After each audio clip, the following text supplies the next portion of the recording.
1000-8 പേർക്ക് വൃക്കകളിലോ മൂത്രക്കുഴലിലോ കല്ലുകൾ കാണപ്പെടാറുണ്ട്. ഇങ്ങനെ കല്ലുകൾ കാണപ്പെടുന്ന വ്യക്തികളെ സംബന്ധിച്ചിടത്തോളം അതികഠിനമായ വേദന ഇടയ്ക്കിടെ അനുഭവപ്പെടാറുമുണ്ട്. എന്നാൽ ഈ മൂത്രത്തിൽ കല്ല് കാണുക എന്നുള്ളത് ഏതെങ്കിലും രൂപത്തിൽ ലൈംഗികതയെ ബാധിക്കുമോ? ഒരു കാര്യം പറയട്ടെ, വൃക്കകളിലോ മൂത്രക്കുഴലുകളിലോ കല്ലുണ്ടാകുകയാണെങ്കിൽ, അല്ലെങ്കിൽ മൂത്രസഞ്ചിയിലോ കല്ലുണ്ടാകുകയാണെങ്കിൽ നേരിട്ട് ലൈംഗികതയെ അത് ബാധിക്കാറില്ല. എന്നിരുന്നാലും ലൈംഗികമായുള്ള പ്രശ്നങ്ങൾ സൃഷ്ടിക്കുന്നതിൽ ഈ കല്ലുകൾ പങ്കുവഹിക്കാറുണ്ട്. ഞാൻ ഡോക്ടർ അജയൻ വർഗീസ്, കോഴിക്കോട് ജില്ലയിൽ കുന്നമംഗലം പത്തിരിപ്പാടത്തുള്ള institute of sexual and reproductive medicine എന്ന സ്ഥാപനത്തിൻ്റെ ഡയറക്ടറാണ്. International association of sexual medicine practitioners modern medicine എന്ന അസോസിയേഷൻ്റെ അഖിലേന്ത്യാ ചെയർമാനുമാണ്. നമുക്ക് മൂത്രത്തിൽ കാണപ്പെടുന്ന കല്ലുകളെക്കുറിച്ചൊന്ന് ചർച്ച ചെയ്യാം. അത് ലൈംഗികതയെ എങ്ങനെ ബാധിക്കുന്നു, ഏതെല്ലാം രൂപത്തിലുള്ള ലൈംഗിക പ്രശ്നങ്ങളാണ് ഉണ്ടാകുന്നത്, അതുപോലെ തന്നെ മൂത്രക്കല്ല് എന്തെല്ലാം പ്രശ്നങ്ങളാണ് നമ്മുടെ ശരീരത്തിലുണ്ടാക്കുന്നത്, അതുപോലെ തന്നെ അത് വൃക്കകളെ എങ്ങനെയാണ് തകർക്കുന്നത്, വൃക്കകൾ തകർന്നു കഴിഞ്ഞാൽ അത് ഹൃദയത്തെ എങ്ങനെയാണ് തകർക്കുന്നത്, ഇത്തരം കാര്യങ്ങളിലേക്കെല്ലാം നമുക്കൊന്ന് പോകാം. സത്യം പറയട്ടെ, മൂത്രക്കല്ല് എന്ന് പറയുന്നത് സാധാരണഗതിയിൽ വൃക്കകൾക്കുള്ളിലുണ്ടാകുന്ന ഒരു സെഡിമെൻറ്റേഷനാണ്. സെഡിമെൻറ്റേഷൻ എന്ന് പറയുന്നത് രണ്ട് രാസപദാർത്ഥങ്ങൾ വരുമ്പോൾ അത് യോജിക്കപ്പെടുന്നു. ഉദാഹരണത്തിന് പറയാൻ കാൽസ്യവും ഓക്സിലേറ്റും. കാൽസ്യവും ഓക്സിലേറ്റും യോജിക്കുകയാണെങ്കിൽ അവിടെ അത് കല്ലായി ഫോം ചെയ്യുന്നു.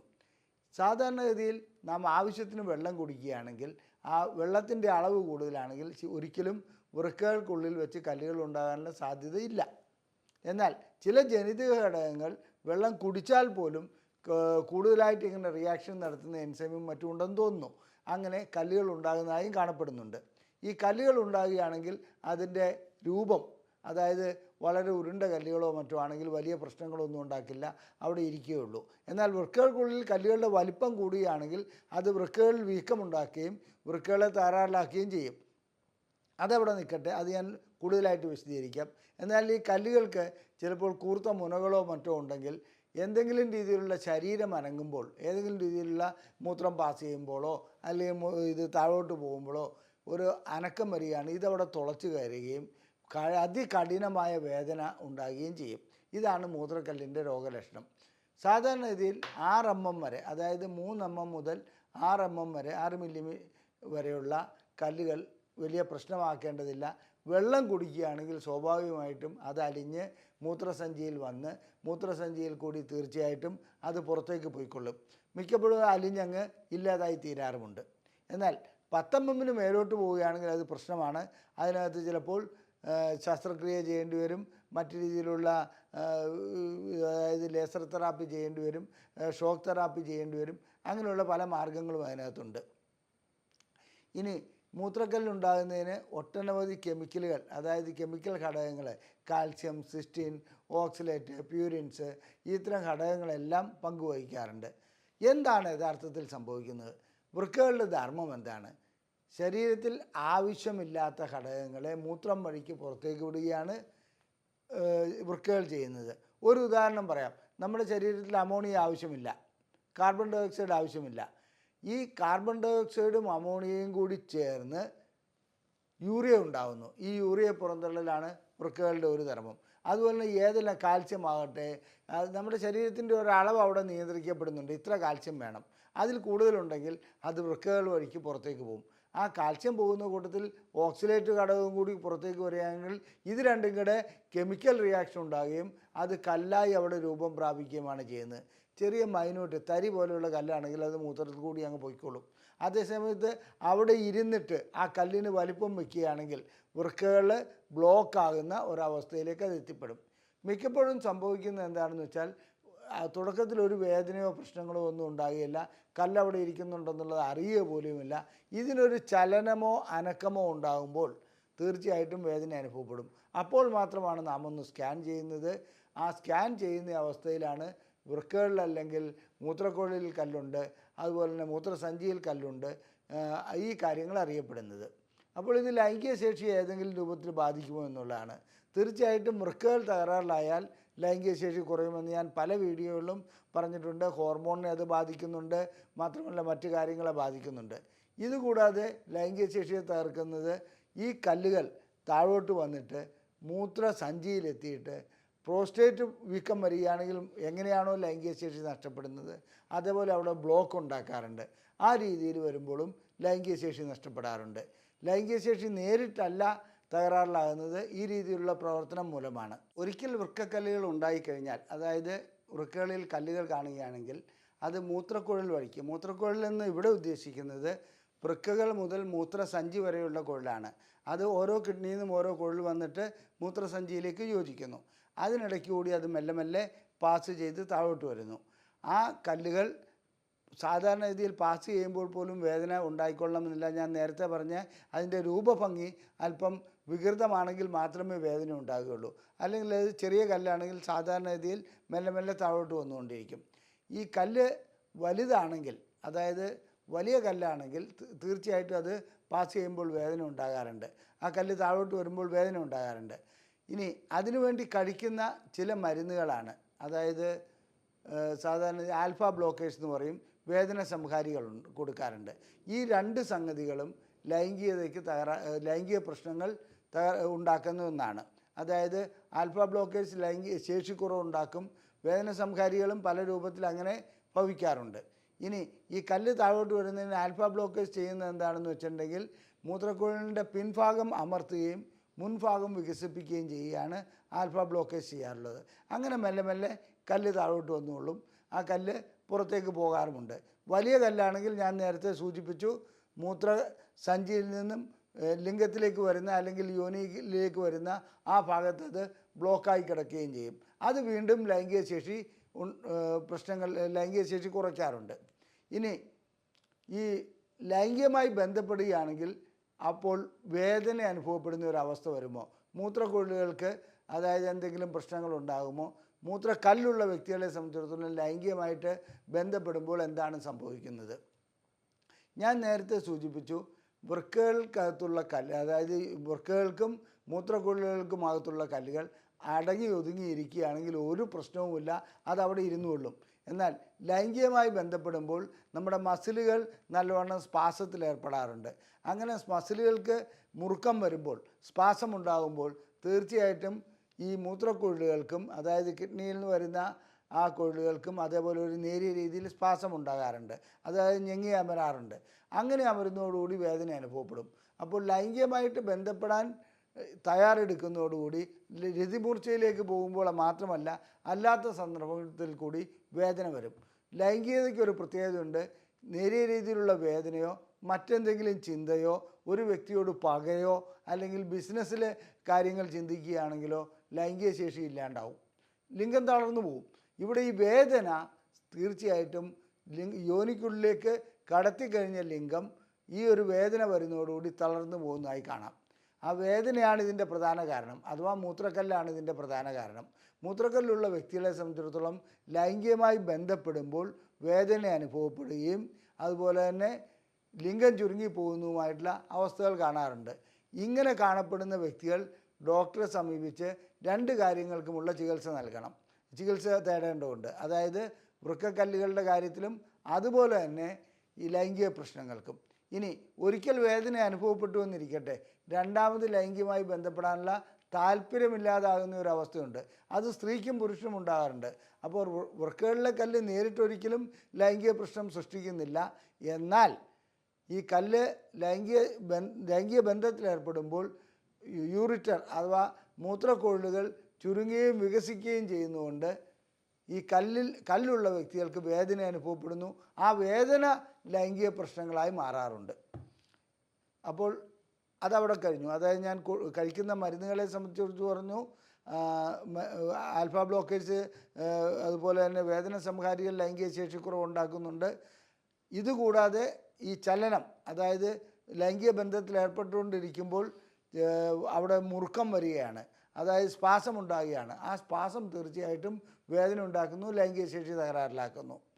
ഇനി നമുക്ക് മറ്റൊരു കാര്യം കൂടി ഈ കൂട്ടത്തിൽ സൂചിപ്പിക്കേണ്ടതുണ്ട്. ലൈംഗിക ബന്ധത്തിൽ ഏർപ്പെടുകയാണെങ്കിൽ കുഴലുകളിലുള്ള കല്ലുകൾ തനിയെ താഴോട്ട് വരുമോ എന്നുള്ളത് ഒരു സർവേ നടത്തുകയുണ്ടായി. അതുപോലെ തന്നെ ഒരു വ്യക്തി 2-3 ഗ്രൂപ്പുകൾ റിസർച്ച് നടത്തുകയുണ്ടായി. ലൈംഗിക ബന്ധത്തിൽ ഏർപ്പെടുന്ന വ്യക്തികളെ സംബന്ധിച്ചിടത്തോളം മൂത്രക്കുഴലുകളിൽ കല്ലുണ്ടെങ്കിൽ അത് മെല്ലെ മെല്ലെ താഴോട്ട് വരും. അതിൻ്റെയും കാരണം ഈ സ്പാസം തന്നെയാണ്. അങ്ങനെ സ്പാസം ഉണ്ടാകുന്നതോടെ കല്ലുകൾ താഴോട്ട് വരികയും അത് അവരുടെ കല്ലുകൾ നീങ്ങിപ്പോകുന്നതായി കാണുന്നുണ്ട്. മറ്റൊരർത്ഥത്തിൽ പറഞ്ഞാൽ മൂത്രക്കല്ലുകൾ ലൈംഗിക ശേഷിക്കുറവുണ്ടാക്കാം. അതുപോലെ തന്നെ ലൈംഗിക ബന്ധത്തിൽ ഏർപ്പെടുകയാണെങ്കിൽ ആ കല്ലുകളെ പുറത്തേക്ക് പുറമ്പ് തള്ളുവാനും ലൈംഗികത സഹായിക്കുന്നുണ്ട്.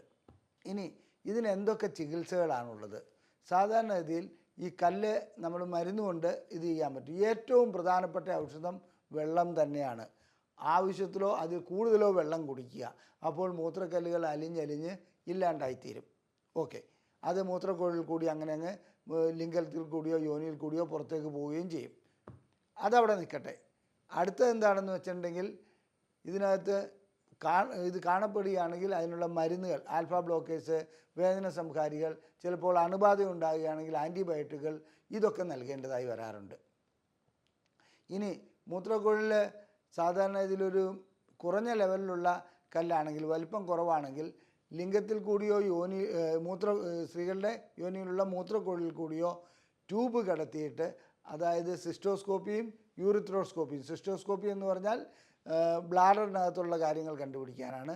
യൂറിത്രോസ്കോപ്പി എന്ന് പറഞ്ഞാൽ അത് കഴിഞ്ഞിട്ട് വൃക്കകൾ വരെയുള്ള ഭാഗത്തുള്ള പ്രശ്നങ്ങൾ കണ്ടുപിടിക്കാനാണ്. അതിൽ കൂടി കയറി ഈ കല്ലിനെ വലിച്ചെടുത്ത് നീക്കം ചെയ്യാൻ കഴിയുന്ന സംവിധാനം ഇന്നുണ്ട്. അതല്ലാതെ ബ്ലാഡർ തുളച്ചൊന്നും ചെയ്യാൻ കഴിയില്ല. ബ്ലാഡറിനകത്ത് എന്തെങ്കിലും പ്രശ്നമുണ്ടെങ്കിൽ അത് ബ്ലാഡറിനെ സംബന്ധിക്കുന്ന എന്ത് പ്രശ്നങ്ങൾക്കും മൂത്രക്കുഴലിൽ കൂടി സിസ്റ്റോസ്കോപ്പും യൂറിത്രോസ്കോപ്പും ഇട്ട് പ്രശ്നങ്ങൾ പരിഹരിക്കുകയാണ് ചെയ്യാറുള്ളത്. അത് ഒരു രീതി. അത് ചെറിയ കല്ലുകൾക്ക് പറ്റും. ഇനി മറ്റൊരു രീതി എന്നാണെന്ന് വെച്ചാൽ എക്സ്ട്രാ കോർപ്പോറൽ ലിത്തോട്രോപ്സിയാണ്. അതെങ്ങനെയാണെന്ന് വെച്ചാൽ അതിശക്തമായ ശബ്ദതരംഗങ്ങൾ ഉപയോഗിച്ച് ഈ കല്ല് എവിടെയാണോ ഉള്ളത് അവിടേക്ക് ശബ്ദതരംഗങ്ങൾ പ്രകോപിപ്പിക്കുക. ആ ശബ്ദതരംഗങ്ങൾ ഈ കല്ലിനെ പൊടിച്ചു കളയുന്നു. എന്നിട്ട് അത് മൂത്രക്കുഴലിൽ കൂടി പുറത്തേക്ക് പോവുകയും ചെയ്യും. ധാരാളം വെള്ളം കുടിക്കേണ്ട ആവശ്യമുണ്ട് അതിന് ശേഷവും. ഇനി മറ്റൊന്ന്, വലിയ കല്ലാണ്, സ്ട്രക്കായി നിൽക്കുന്ന കല്ലാണെങ്കിൽ അത് സർജറി ചെയ്യേണ്ടി വരും. പുറം ഭാഗത്തുകൂടിയാണ് വൃക്കകളുടെ അകത്തേക്കുള്ള സർജറി ചെയ്യുന്നത്. ഈ 4 ചികിത്സാ രീതികളാണ് സാധാരണയായി വൃക്കക്കല്ലുകൾക്കുള്ളത്. ചിലർക്ക് നിരന്തരമായി കല്ലുകൾ ഉണ്ടാകുകയാണെങ്കിൽ കാൽസ്യത്തിൻ്റെ അധികരിച്ച പ്രവർത്തനം കൊണ്ടാണെങ്കിൽ തൈറോയിഡിനടുത്തുള്ള ഒരു ഹോർമോൺ ഗ്രന്ഥിയാണത്. പാരാതൈറോയ്ഡ് നീക്കം ചെയ്യാറുമുണ്ട്. ഈ രീതിയിൽ ഇത് 4-5 ചികിത്സാ രീതികൾ വൃക്കക്കല്ലുകൾക്കുണ്ട്. ഇതിൽ സാധാരണ രീതിയിൽ ISRMൽ വന്നിരിക്കുന്ന പല രോഗികളും, സാർ ഇങ്ങനെ എനിക്ക് മൂത്രക്കല്ലുണ്ടായിരുന്നു, ഡോക്ടർ ലിംഗത്തിനകത്തുകൂടി ഒരു കുഴൽ കടത്തി, അതിനുശേഷം എൻ്റെ ലൈംഗികത നഷ്ടപ്പെട്ടു എന്ന് പറയാറുണ്ട്. ഇതിലൊരർത്ഥവുമില്ല. ലിംഗത്തിനകത്തുകൂടി അങ്ങനെ കുഴൽ കടത്തുന്നതുകൊണ്ട് ഒരിക്കലും ലൈംഗിക ശേഷി നഷ്ടപ്പെടാറില്ല. എന്നാൽ ഇതൊരു മാനസികമായ അവസ്ഥയിലേക്ക് പോകാറുണ്ട്. അവരുടെ ലൈംഗിക ശേഷി നഷ്ടപ്പെട്ടതിൻ്റെ കാരണം മറ്റെന്തെങ്കിലും ആയിരിക്കാം. ചിലപ്പോൾ ഈ വൃക്കക്കല്ലുകൾ കൊണ്ട് തന്നെ ഹോർമോൺ ലെവലിൽ വന്ന വ്യത്യാസം, അതുപോലെ തന്നെ രക്തക്കൊള്ളുകളുടെ ബ്ലോക്ക്, ഞരമ്പുകളുടെ തകരാറ്, അഥവാ പ്രോസ്റ്റേറ്റിന് എന്തെങ്കിലും പ്രശ്നങ്ങളുള്ളതാകാം. ഈ കാരണങ്ങൾ കൊണ്ടാണ് അവരുടെ ലൈംഗിക ശേഷി നഷ്ടപ്പെട്ടിട്ടുണ്ടാകുക. ഒരു കാരണമായി നാം കാണുന്നത് ലിംഗത്തിലൂടെ ഒരു ട്യൂബ് കടത്തി അതിനുശേഷം എൻ്റെ ലൈംഗിക ശേഷി നഷ്ടപ്പെട്ടു എന്നുള്ള രീതിയിൽ സംസാരിക്കുന്നതാണ്. ഇത് രോഗികളെ പറഞ്ഞ് മനസ്സിലാക്കേണ്ടതുണ്ട്, കാര്യം എന്താണെന്ന് വ്യക്തമാക്കേണ്ടതുണ്ട്. ഒരിക്കലും അങ്ങനെ ഒരു കുഴൽ കടത്തുന്നതുകൊണ്ട് നഷ്ടപ്പെടുന്ന ഒന്നല്ല ലൈംഗിക ശേഷി. എന്തു തന്നെ ആയാലും ശരി, വൃക്കകളിലെ കല്ല് ലൈംഗികത്തിൻ്റെ പ്രശ്നം അവിടെ നിൽക്കട്ടെ, ഒരു അതികഠിനമായ വേദന ഉണ്ടാക്കുന്നതും അസ്വസ്ഥത ഉണ്ടാക്കുന്നതുമായിട്ടുള്ള ഒരു സംഭവമാണ്. അത് വരാതിരിക്കുവാൻ ഏറ്റവും നല്ലത് ആവശ്യത്തിന് വെള്ളം കുടിക്കുക എന്നുള്ളതാണ്. ഇനി അത്തരം ഒരു വേദന അനുഭവപ്പെടുകയാണെങ്കിൽ തീർച്ചയായിട്ടും അത് സ്കാൻ ചെയ്യണം. അതുപോലെ തന്നെ മറ്റ് പരിശോധനകൾ നടത്തണം. പരിശോധനയിൽ മൂത്രം പരിശോധിക്കുകയാണെങ്കിൽ തന്നെ രക്തത്തിൻ്റെ ഏതെങ്കിലും അളവ് കാണുകയാണെങ്കിൽ തീർച്ചയായിട്ടും നാം ഒരു ട്രേസ് കാണുകയാണെങ്കിൽ പോലും മൂത്രക്കല്ലുണ്ടോ എന്നുള്ളത് സ്കാൻ ചെയ്ത് നോക്കുന്നത് നല്ലതാണ്. അങ്ങനെ ഇത്തരം പരിശോധനകൾ നടത്തി അതിൻ്റെ ചികിത്സകൾ നടത്തി വീണ്ടും മൂത്രക്കല്ലുകൾ ഉണ്ടാകാതിരിക്കുവാനുള്ള ആഹാര നിയന്ത്രണം നടത്തി നാം മുന്നോട്ട് പോകുന്നതാണ് നല്ലത്. മൂത്രക്കല്ല് നേരിട്ട് ലൈംഗിക ശേഷിക്കുറവ് ഉണ്ടാക്കിയില്ലെങ്കിലും അതിൻ്റെ ചികിത്സ വഴിക്കോ അല്ലെങ്കിൽ മറ്റു രീതിയിലുള്ള പാർശ്വഫലങ്ങളായിട്ടോ ലൈംഗിക ശേഷിക്കുറവ് ഉണ്ടാകാറുണ്ട്. മാത്രമല്ല വലിയ കല്ലാണെങ്കിൽ അത് ഹൃദയത്തെ തകർക്കും. അതായത് വൃക്കകൾക്കുണ്ടാകുന്ന ഏത് തകരാറും അനന്തരം ഇതിലേക്ക് ഹൃദയത്തിൻ്റെ തകരാറുകളിലേക്ക് പോകാറുണ്ട്. ഇതും നാം മനസ്സിലാക്കേണ്ട ഒരവസ്ഥയാണ്. ഇതുകൂടാതെ തന്നെ വൃക്കകൾ വലിയ കല്ലാണെങ്കിൽ വൃക്കകൾക്ക് വീക്കം വരികയും അതുപോലെ തന്നെ അണുബാധ ഉണ്ടാകുകയും ചെയ്യാറുണ്ട്. അതും ലൈംഗിക ശേഷിയെ നഷ്ടപ്പെടുത്താറുണ്ട്. ഇനി നാം മനസ്സിലാക്കേണ്ടത് ഇതൊരു നിസാര സംഭവമാണ്. വൃക്കകളിലുണ്ടാകുന്ന കല്ലുകൾ അത് തുടക്കത്തിൽ തന്നെ ചികിത്സിച്ചാൽ ഒരു പ്രശ്നവുമില്ലാതെ പോകാൻ കഴിയും. ചികിത്സിക്കുന്നില്ലെങ്കിൽ അത് ലൈംഗിക ശേഷി തകർക്കുക മാത്രമല്ല ഹൃദയം തകരാറിലാക്കും. അതുപോലെ തന്നെ വലിയൊരു പ്രശ്നങ്ങളിലേക്ക് അത് പോകാറുമുണ്ട്. ലൈംഗികമായി നിങ്ങൾക്ക് എന്തെങ്കിലും സംശയങ്ങൾ ചോദിക്കാനുണ്ടെങ്കിൽ ഞങ്ങൾ ബുക്ക്ലെറ്റുകൾ പ്രസിദ്ധീകരിക്കുന്നുണ്ട്. ഈ ബുക്ക്ലെറ്റുകൾ നിങ്ങൾക്ക് സൗജന്യമായി അയച്ചു തരുന്നതാണ്. അത് PDF ഫോർമാറ്റിലാണ് നിങ്ങളുടെ വാട്സപ്പിലേക്ക് വരിക. നിങ്ങൾക്ക് ഇത്തരം ബുക്ക്ലെറ്റുകൾ ആവശ്യമുണ്ടെങ്കിൽ ISRM എന്ന് ടൈപ്പ് ചെയ്ത് ഈ നമ്പറിലേക്ക് വാട്സപ്പ് ചെയ്യുക. വാട്സപ്പ് ചെയ്തു കഴിഞ്ഞാൽ നിങ്ങൾക്ക് ബുക്ക്ലെറ്റുകൾ സൗജന്യമായി ലഭിക്കുന്നതാണ്. അതുപോലെ തന്നെ നിങ്ങൾക്ക് ലൈംഗികമായിട്ടുള്ള ചികിത്സ ആവശ്യമുണ്ടെങ്കിൽ ഈ നമ്പറിൽ വിളിച്ച് ബുക്ക് ചെയ്യാവുന്നതാണ്. ഞങ്ങളുടെ ഈ വീഡിയോ നിങ്ങൾക്ക് ഇഷ്ടപ്പെട്ടുവെങ്കിൽ നിങ്ങളുടെ സുഹൃത്തുക്കൾക്ക് ഇത് ഷെയർ ചെയ്യുക. അതുപോലെ തന്നെ ലൈക്ക് ചെയ്യുക. നിങ്ങളുടെ അഭിപ്രായങ്ങൾ കമൻറ്റ് ബോക്സിൽ രേഖപ്പെടുത്തുക. നന്ദി, നമസ്കാരം.